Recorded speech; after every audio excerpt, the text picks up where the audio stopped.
We are here to do the candidate Q&A.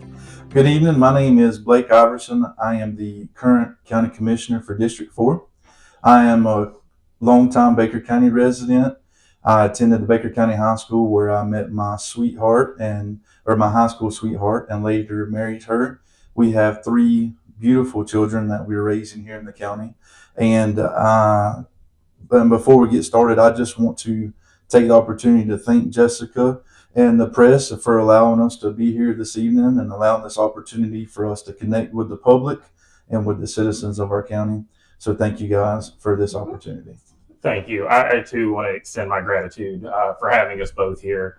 It's important that I think we share these dialogues with the citizens and the ideas and issues that we're bringing forward. A little about me. I too am from here. Proud graduate of Baker County High School. My wife Jessica and I are raising our 2 daughters here in Glen St. Mary. I started my public service career serving on the LPA here locally as chairman. Was given the opportunity to serve as county manager. Then continued service as director of intergovernmental services for Mayor Curry's administration in the city of Jacksonville. And then transitioned back to the private sector where I serve as chief operating officer of Majority Strategies, and I've been there a little over 8 years now. And the reason I'm running and why I'm here is I want to apply that experience back to work for the people of Baker County. Icebreaker question. What is your favorite place to go to in Baker County? And since we start with you, Blake, we'll start with you, CJ. For me, it's got to be Shoals Park. I think part of its proximity to my house, but also the variation. I grew up on the river, and so having public access to the river is always important to me. So it definitely would have to be Shoals Park. All right. And Blake, where is your favorite place in Baker County? I believe that a lot of people in Baker County can relate to my answer. My answer is the Osceola Forest.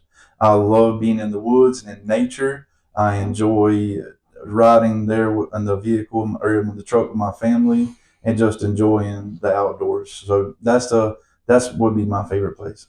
Number 1, rank the top 3 issues facing Baker County today by importance and explain why your number 1 is the most important.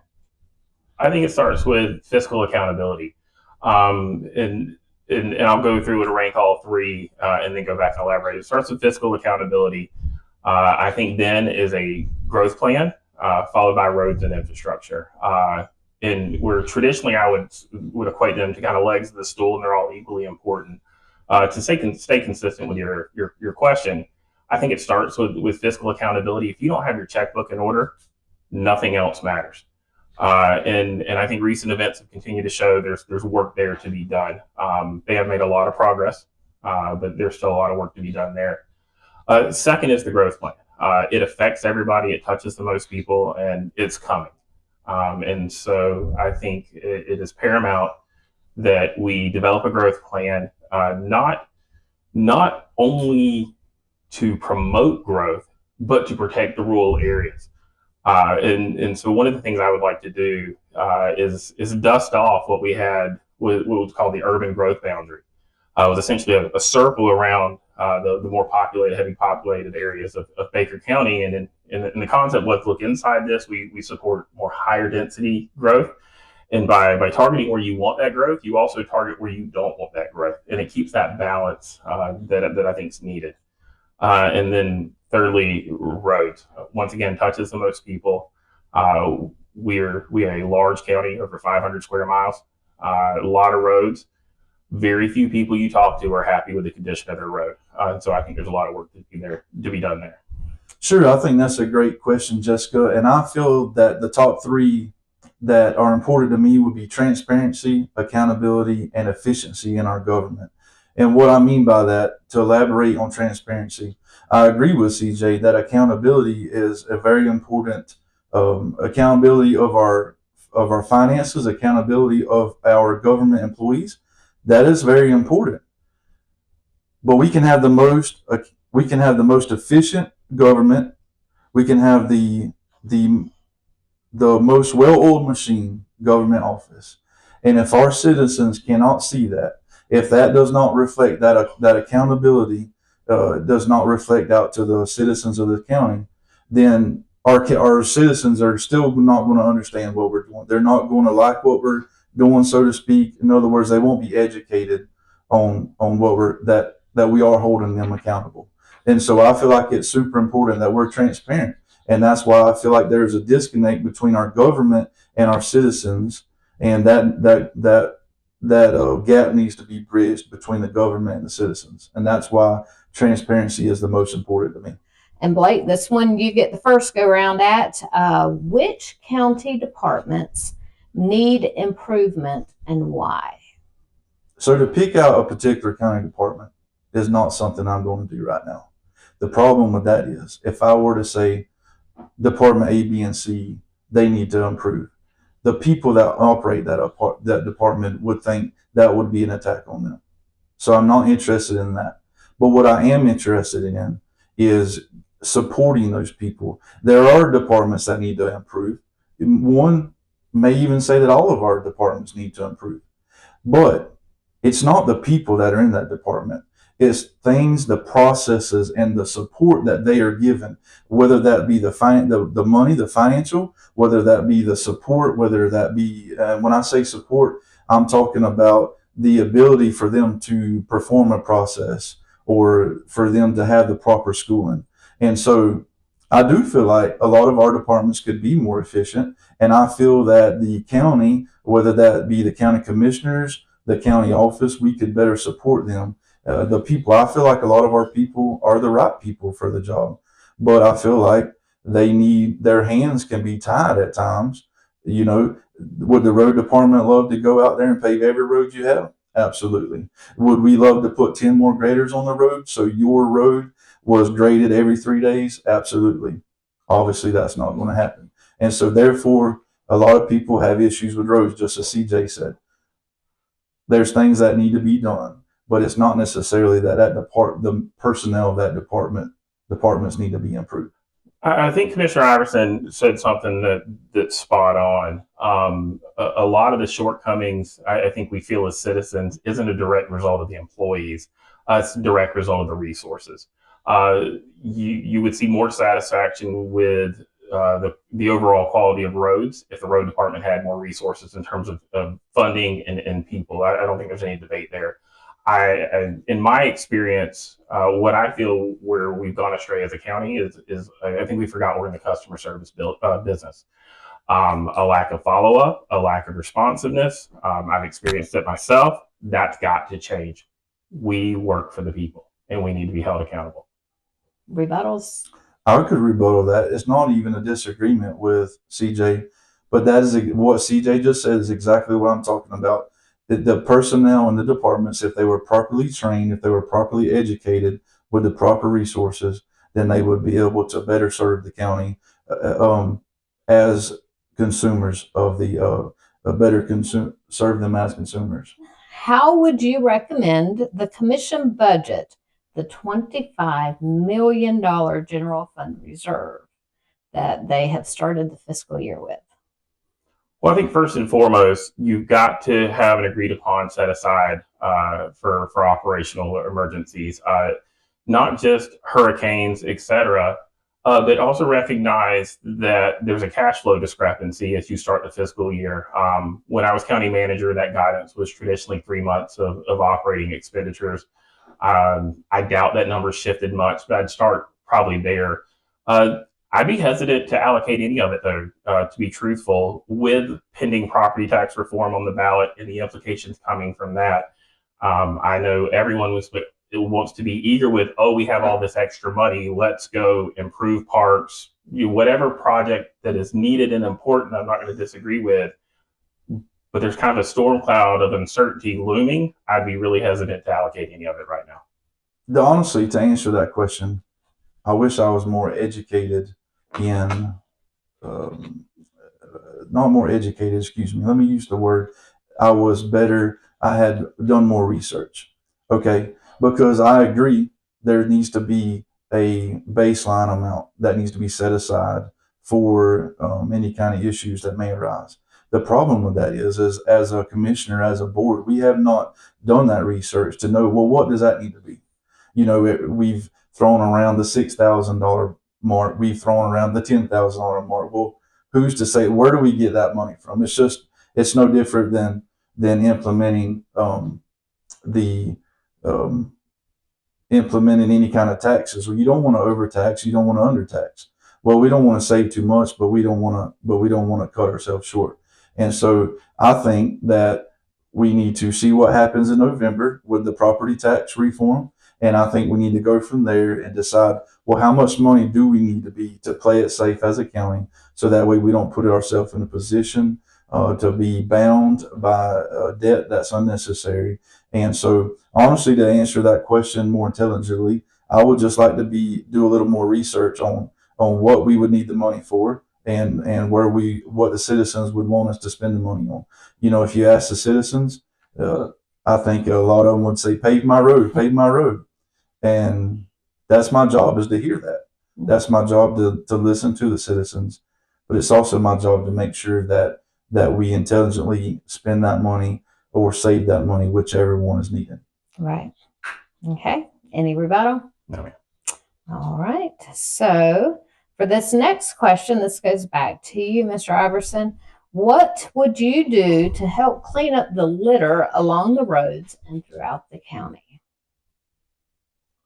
So one thing that I would like to see is, instead of when you go to the collection site, there's a couple of things I'd like to do, Jessica. One thing is, now there's a lot of open containers. When I say open lid, well, in my opinion, one compactor would take care of would be the equal to three of those dumpsters, the open dumpsters.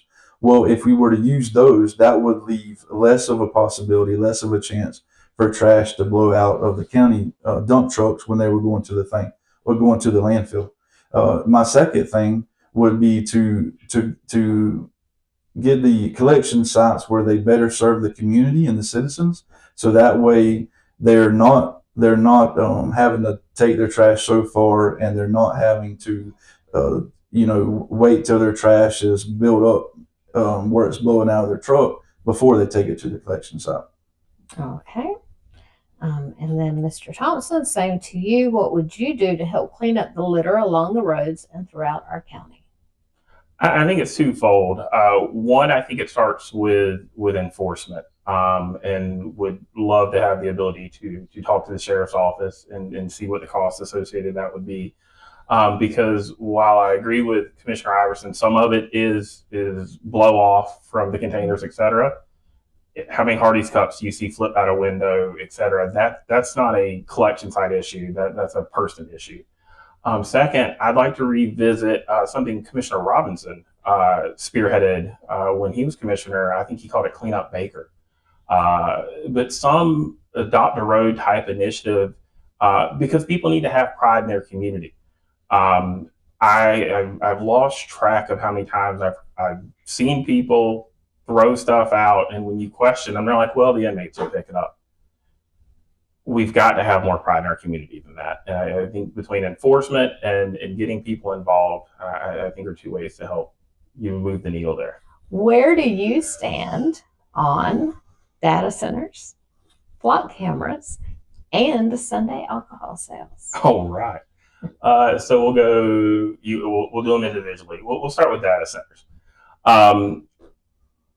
And for the context of the question, we're talking large scale AI data centers, because that is a very broad term. And candidly, you put two servers in a room, that's a data center. But I don't think that's the intent here.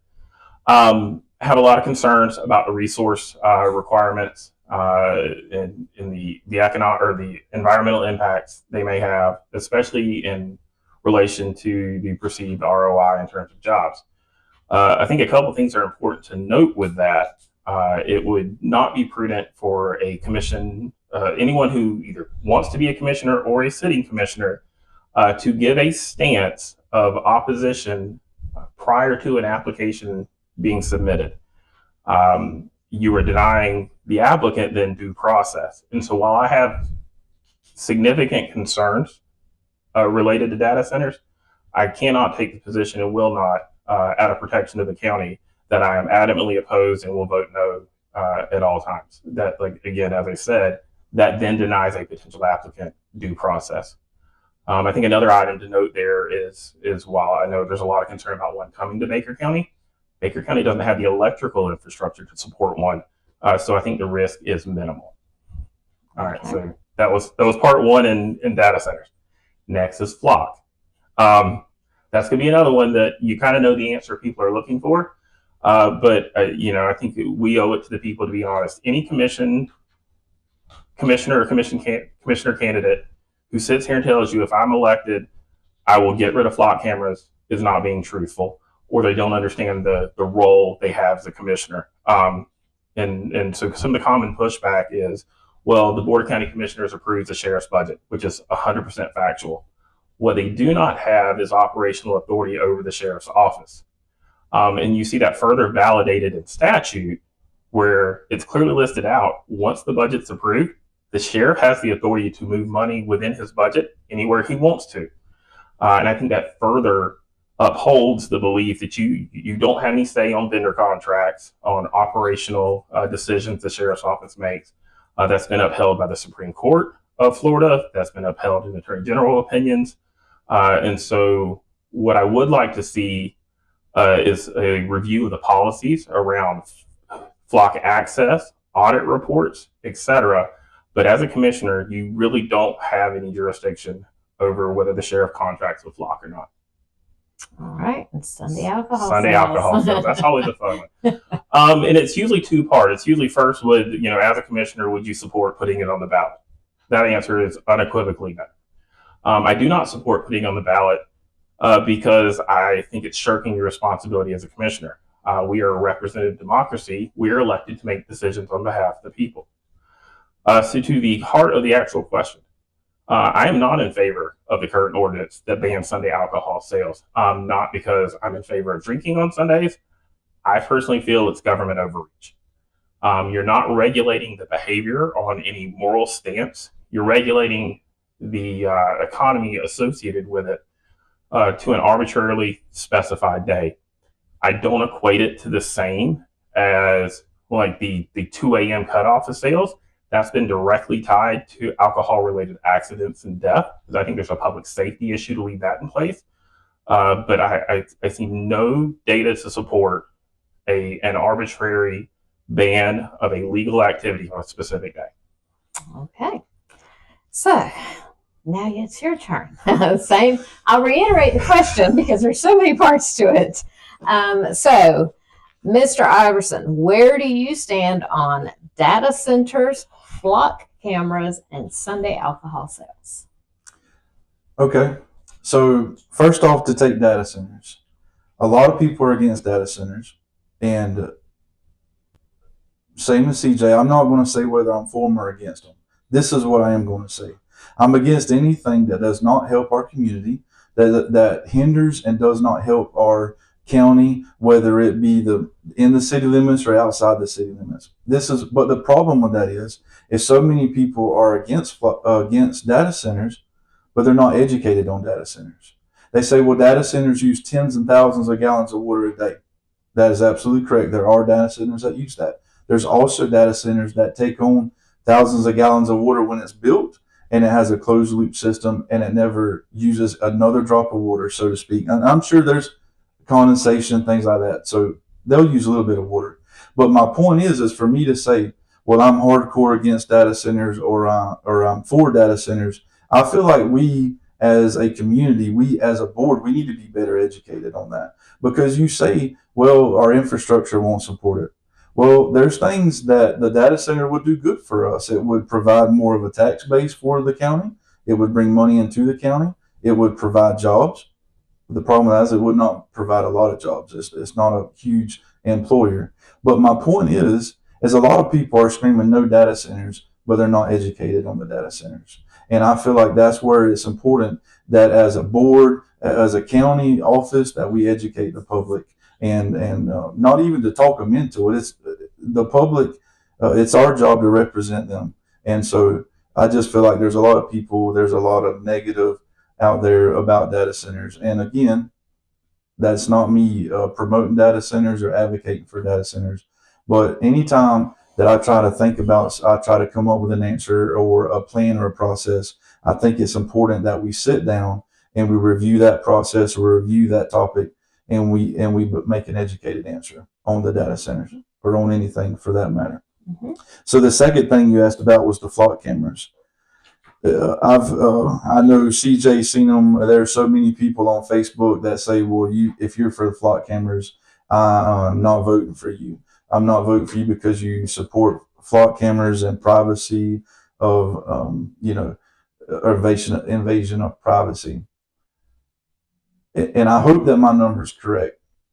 But Scotty Roden won the last election by over 85%. And I may be wrong on that. I did not double check that. The citizens of this county trust and elected Scotty Roden to do a job. They trust him to keep our community safe, to enforce the laws of this community. That is not within my reach. That is not within my role as a county commissioner to do Scotty Roden's job. You did not elect. If you elect me, you would not have elected me to tell Scotty Roden how to run his department. It is my job to work with Scotty Roden, to work with the Baker County Sheriff's Office, to support them in doing the job that you, as the citizens, have elected and hired him to do. And so you say, well, you support flock cameras in. CJ's already said it. I can't take Scotty's money away legally, nor would I try to take Scotty's money away. We hire Scotty. We elected Scotty as a county, and now we're going to let Scotty do his job. And that's how I stand about flock cameras. Okay. And then the last thing was Sunday alcohol. Sunday alcohol. The one thing that I have about Sunday alcohol is it's a heart thing. For this county to tell somebody they can't drink on Sunday is absurd to me. CJ used the term county overreach or government overreach. I completely agree with that.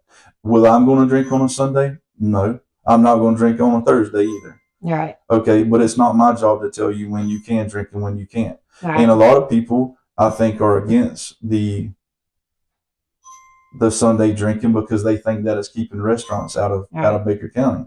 From my research, the answers that I've got, that we had the Sunday drinking law has not kept any restaurants out. Do you support passage of the homestead property tax amendment? Why or why not? And of course, that's referencing the phased-in expansion of the exemption upwards of $250,000.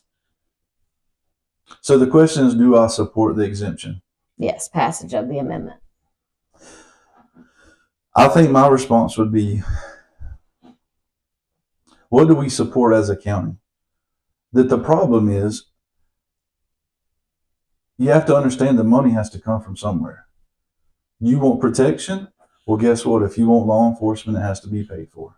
If you want an ambulance at your house to save your kid when he fell down the stairs and broke his arm or done whatever, then guess what? We need to pay the ambulances. We need to have the people and the personnel available. Well, when you start eliminating the taxes, we have to ask ourselves, where is that money going to come from? And I don't have that answer. I don't know where the money's going to come from. I don't know, would you raise taxes in other areas? All I know is that as a commissioner, it would be my job to see what we're working with and to review what we're working with, and then to decide what things would need to be cut and what things wouldn't need to be cut. And so I think that it's going to be on the ballot, and it's up to the people of this community. It's not up for Blake to decide whether we support it or not. It's up to the citizens of this county to decide if they support it or not. I'm going to answer it a little differently and a little more direct because I think the answers are slightly split. I'm not going to campaign, advocate, or tell anyone else how they should vote on it, but I will answer the question of how I will vote individually as a person. I'm going to vote in favor of it. Understanding, probably more so than most people, the implications it has to local government. But that doesn't negate my long-standing belief that the current ad valorem system is unfair and inequitable. I mean, literally gave presentations at the city of McLean when we were working on the emergency services assessment, showing the inequity created under the current ad valorem system. Looking no further, my neighbor and I, similar houses, similar family demographics, and substantially different tax bills. We've seen in our own personal neighborhood where people have sold their homes, new families move in from out of state with no protections of saver homes, et cetera, and their tax bills have doubled and tripled. No additional demand for services. There's no way I believe that's fundamentally fair, and I think that's the impetus for why you're seeing such a push for change. What I wish I could have saw in the amendment was more along the original proposal that would have some offsetting revenue options, especially for more fiscally constrained in rural counties. That didn't make it through. And in fact, you're seeing the governor kind of walk back his public support of it. But we have what we have. And I think, so personally, given my longstanding belief of challenges with the system, I'm going to personally vote for it. And I think you're going to see most people will. I think it'll pass. But I want to be very clear, just because I personally vote for it, I understand clearly it presents challenges for local governments because there is a demand for services and a cost to provide those services. If the homestead property tax amendment does pass, and as you stated, it's put it on the ballot, there's a solid chance it probably will. How should the county commission replace the loss in revenue? Well, I think it'll probably be a multifaceted approach. One, I think it goes hand in hand with the current assessment study they're doing, where you have dedicated funds who are funded by assessments that have had shortfalls year after year that are supplemented by ad valorem taxes, general revenue. That first and foremost would shore up some of that perceived impact. Those funds are set aside by special assessment because everyone receives the same benefit. It's a more fair and equitable process. I think that's step one. I think the other one is a little bit of belt tightening. As you look and see where you do a more thorough budget review. Part of what you're going to see with House Bill 1329 is a mandatory exercise every year, starting next year, where counties are required to present a 10% reduction. They don't have to pass it, they don't have to do anything, but they have to go through that budget exercise. I think that goes hand in hand with this proposed amendment and the implications of. Well, the problem I have with answering that question, Jessica, is you're asking how we would replace that. Well, I can't speak for the rest of the board. I can't speak on behalf of the board on what we would do. I mean, we've had ideas thrown out there, and could do this or that, but really, I don't feel comfortable sharing those ideas. I think that this is something that if I were to talk about, well, this is how I think, that I might sway a vote of another commissioner or how they should think about it and try and impose my thoughts and my feelings and ideas on them. And so, honestly, I'm not willing to.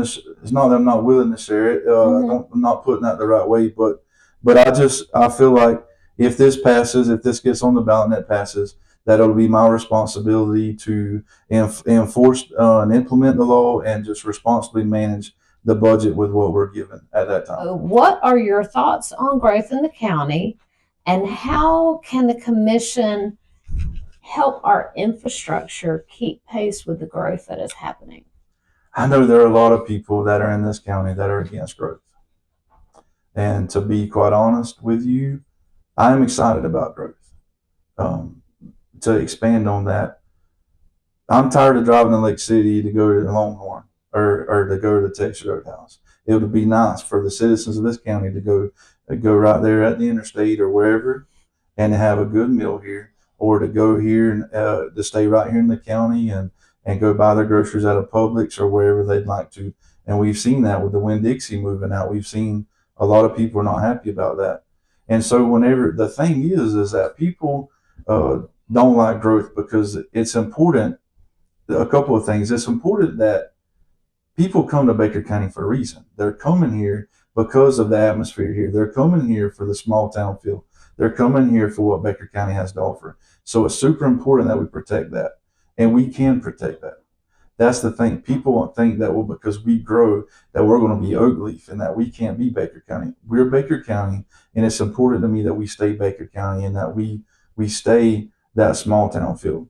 Okay, so that's why I'm running on smart growth. When I say smart growth, I don't say managed growth. It's not my job to tell to regulate people, but it is my job to protect. If somebody were to move in here, if a large developer moves in here, the citizens of this county should not feel those expenses. The citizens of this county should not feel the implications and the shortfalls of the developer coming in here. So I think that it's important that we're going to grow. We can't help that because a legislator, we can't stop a developer from coming in here. But what we can is we can be smart about it, and we can make educated decisions that protect our county, protect our city, and protect the community, the people of this community.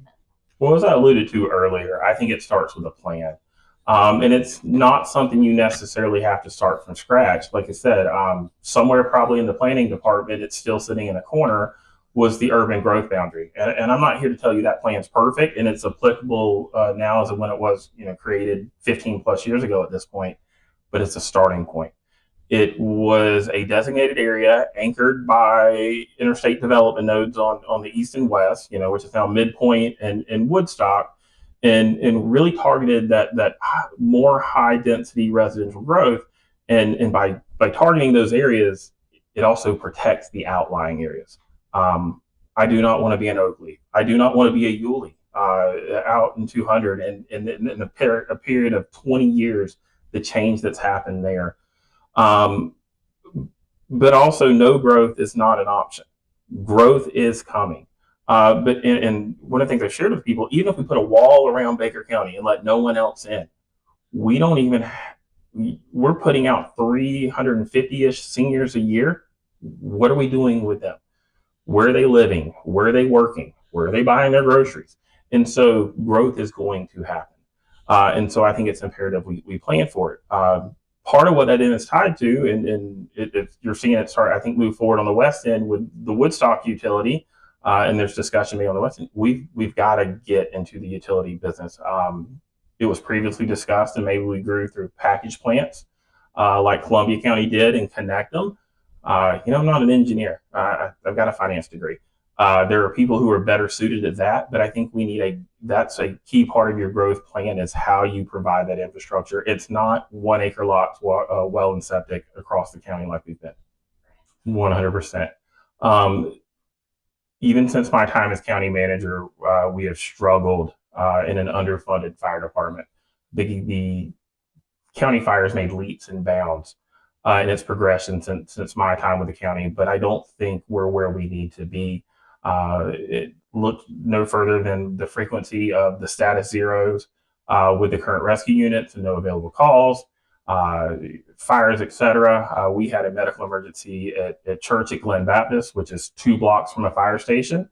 There was a wreck at the same time. That rescue was called out. They had to call someone in. It was almost 15 minutes to get someone. Thankfully, it wasn't life-threatening, but that's what our citizens are dealing with. And so I think we're still underfunded and understaffed. I think it was a mistake by the county not to do phase 2 of a fire vision and then, align and fund that plan. That's one of the things I would definitely push for if elected commissioner is to bring back a fire vision committee and do the phase 2 of where we continue to grow. There are a few things I think is important as fire rescue. It's one of those kind of unseen things until you're the one calling 911 because it's your family member having an emergency. I absolutely do. And I can back that up if you would just go back on some of our commissioner meetings where we have discussed that multiple times. I absolutely support that. I think that because the funding for the structure, for the mobile home, for the workers is already in the budget. It's already ready to go. And yes, I think that we need to, I believe that we should go ahead and do it. I believe that is something that is important, that it is past due, and that it needs to be done. I absolutely support that. So it has not been a secret that I voted against the audit. I voted against the audit with the information that I had at the time. I was sworn in about 15 minutes before the meeting, and we had a lengthy discussion during the meeting about the pros and cons. And so, as you know, three other commissioners that had already went to Tallahassee, they voted against it. The Some of the things that they presented, some of the items that they presented, is why I voted the way I voted. For example, a lot of people are upset that we didn't vote for the audit because they think it was a financial audit. This was not a financial audit. This was an operational audit. This was an audit where the state would come in and make sure that our policies and our procedures are being done correctly. And if they're not, how do we correct those, and what do we need to do to make those mistakes not happen again? It was not to come in and say, well, you're missing $300,000 or you're missing $20 million. That is not what this was about. And some of the items that were brought up to my attention that night that I took into consideration was the fact that the state would come in and they may say, you need to hire 10 more people or you need to do X, Y, Z. Well, if you did not do that when they come back in 1 year, then we stood the chance of losing funding, state funds and grants from the state. And so that was something that we took into consideration. What people I don't think understand is that we still are having an operational audit. We were evaluating the RFPs now, and we are still going to have an audit. We're still going to get to the bottom of it. There is nothing trying to be hid. We absolutely, as a board, want to give transparency to the people. And although we did not choose that audit, that operational audit, we are going to follow through with another one. I would have, without hesitation, voted to move forward with the audit. And I say that confidently. The rationale behind the audit was strong enough that 5 commissioners traveled to Tallahassee to testify and request it before JLAC in November. Nothing changed in the 90 days that elapsed.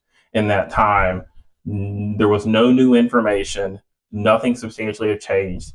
It'd be speculation whether commissioners didn't fully realize or understand. I don't know, but I know I was following the issue closely, and I know from my perspective, if it was enough justification to drive to Tallahassee and ask, it should have been enough justification to see it all the way through. Okay. Mr. Iverson, any follow-up? Yeah, I would like to follow up with that. This is not to disagree with CJ, but this is whenever first of all, it's easy to say and we've all been there. This is not a bash at CJ. It's easy to say what we would have done and what we wouldn't have done. Okay. But what I'm telling you, when we sat there that evening with the board, and Tyler Mobley had said, and Tyler Mobley had said the things that had been discussed between him and JLAC that was in that 90 days. When you say no other information had been provided, there had been meetings between Tyler Mobley and the commissioners and JLAC, and those were brought up that night. And so that's why I made the decision that I made that night to go to vote against the audit. First off, thank you again, Jessica, Joel, and the press for affording us this opportunity. I hope it's been insightful for the citizens to hear a little bit from both Commissioner Iverson and ourselves. For me, this campaign's always been about giving back to our community and serving. What I want to bring forward in this campaign, at the end of the day, it's about who is most experienced and ready to serve. As we've talked about, there are a lot of issues facing this county and a lot of tough decisions to be made. I don't feel it's the time for on-the-job training. The county deserves a commissioner ready to step in and lead day one. Yeah, I just want to echo what CJ says. CJ's based his campaign on experience, and experience is a good thing. But see, my experience is what sets me apart from CJ. My experience owning a local company here in this county and serving the citizens, my everyday decisions that affect more than just my family. They affect 15, 20, 30, 40 other families, the people that I'm employing. And that's what's important. And that's what I want to point out is he's right. That experience is important. And my experience does separate me from CJ. See, whereas CJ, and I hope he agrees with me, CJ's built his career more in the political arena. I built my career on everyday knowledge, common knowledge of real life situations is what I'm saying. And so that experience is important, and that's the kind of experience that I believe that we need for this Board of County Commissioners.